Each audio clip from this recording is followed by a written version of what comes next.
Hörst du etwas? Mann, nee, sicher nicht. Durch das Fenster hörst du doch nichts. Aber es sieht aus, wie wenn sie sich streiten. Klar, die streiten sich ums gestohlene Zeugs. Mann, nee, jetzt steht sie auf. Kommt sie raus? Nein, sie geht hinterher. Dort hat es auch eine Tür. Der Hinterausgang. Hey, die verschwindet durch den Hinterausgang. Sag ich, die muss denken nur aufs WC. Da gibt es sicher auch ein Fenster. Los, kommt, wir gehen auf die Rückseite. Vielleicht sehen wir ja etwas. Geht's noch? Findet ihr das wirklich interessant, wenn eine Biolehrerin aufs WC muss? Bestimmt findet dort Geldübergabe statt. Das ist in den Filmen immer so.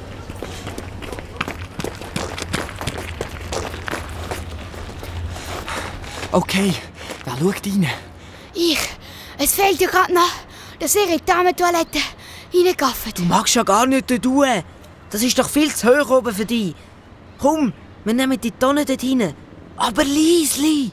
Ganz leislich haben sie eine Regentonne genommen und unter das Toilettenfenster gerollt. Die Steffi ist aufgestiegen und hat durchs Fenster gespienzelt. Und?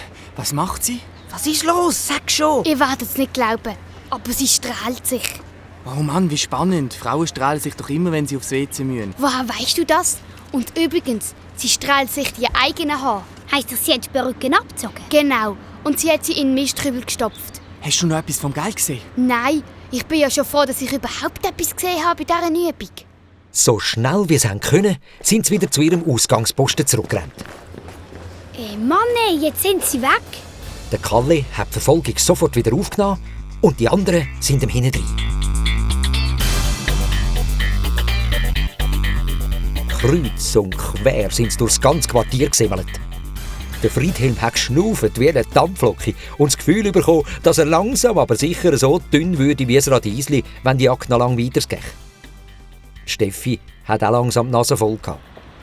Jetzt langt's mir. Es fehlt ja nur noch, dass wir in die Kanalisation absteigen zum Weitersuchen. Genau, Schwesterherz. Ich glaube nämlich, die ist schon lange heimgegangen. Und überhaupt, der Porsche ist auch verschwunden. Hast recht, Radiesli. Es nervt mich einfach, dass wir sie verloren haben. Also ich würde sagen, wir gehen heim und machen morgen weiter beim Fall Schulte Stratmann. So haben sie sich auf den Heimweg gemacht. Mit einer Ausrede, er müsse noch etwas besorgen, hat sich der Friedhelm von ihnen getrennt und ist auf einem Umweg zurück zu dem Kaffee. Er hat sich zur Damentoilette geschlichen, hat Perücken aus dem Abfall gefischt und ist so schnell wie möglich wieder raus. Zum Glück hat ihn niemand entdeckt. Jetzt konnte passieren, was er wollte. Er hat ein Andenken von der Frau Schulte Stratmann gehabt.